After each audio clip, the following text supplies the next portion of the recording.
Hey guys, this is Josh Holland here from New York City, and we are about to do the 3-minute plank, all right? So you should be a little bit familiar with what the 3-minute plank may be or some of the components of it. There's a lot of familiarity with a front plank and a side plank and a reverse plank, but I'm gonna walk you through each one of those. We're gonna do them all together for 3 minutes. So the goal here, I like to call this the bank of planks because we're gonna have 6 planks you're gonna choose from. You're gonna do each of them for 30 seconds consecutively, okay? So once we finish, it's gonna be 3 minutes, all right? So to get started, I want you to sit up nice and tall from a kneeling position. Once again, all you need is a yoga mat or a towel or something, and let's just do some shoulder rolls. I like to do the shoulder rolls just to make sure that the structures around the shoulders and chest are nice and loose. Let's go the other direction. Very good. Kind of shake out those wrists. Give a nice little roll throughout the wrist joints as well, because sometimes we get a little bit of impact on the wrist joints.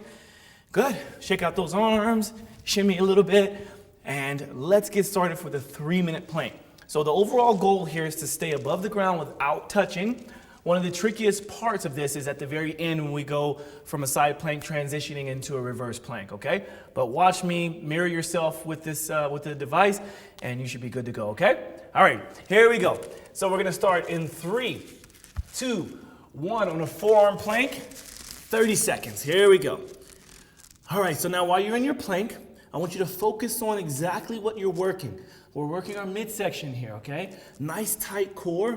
Squeeze those glutes if you can. Play around with maybe putting your feet together or maybe having a wider stance. I even like to place my palms flat just to increase the surface area, okay? So from here, we're gonna prepare ourselves, figure out how we're gonna get into a full plank onto our hands or the top of a push-up position. Here we go. So push yourself up nice and tall. Make sure that those hands are spread and right underneath the shoulders. My fingers are nice and wide just to increase the surface area and reduce impact around the wrist joint.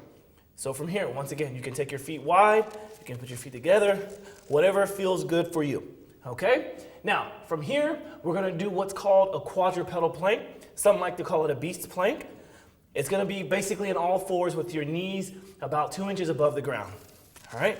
Now, the other cues I like to give from here is to make sure that the space between wrist and wrist, knee and knee, and knee to wrist is all even.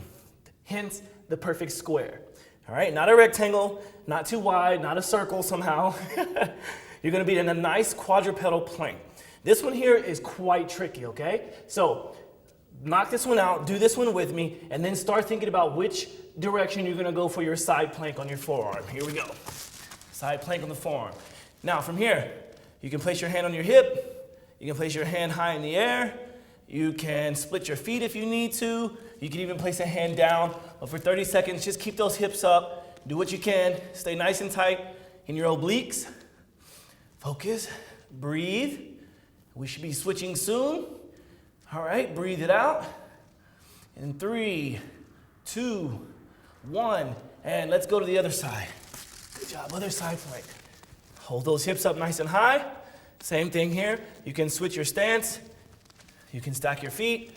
You can raise that arm. Get ready. This is towards the tail end of it. We've got 15 seconds to go, and then we're gonna go into a reverse plank. The reverse plank is super tricky, like I explained at the beginning of this section. We gotta really focus on staying above the ground, opening up those shoulders, and going into a reverse plank however you need to. Let's start that reverse plank now.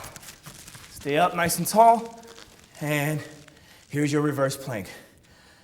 This ends up feeling sort of like a break after doing that first 2.5 minutes.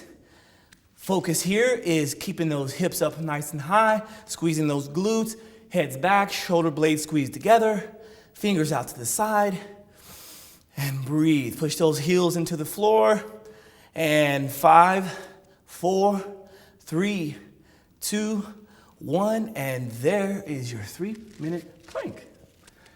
All right, so as you can see, even with just a 3-minute plank, I'm sweating. That's a great thing. Some of you are maybe discouraged, if you will, discouraged from doing jumping jacks or running in place or high impact on the joints, but you don't have to do that. Just follow along with me each time, and I'll progress you into even a 10-minute plank, okay? So I'm here to be your coach, to motivate you, to help you have a good time, help you get in shape, maybe learn a thing or two. Come back and see me for some more.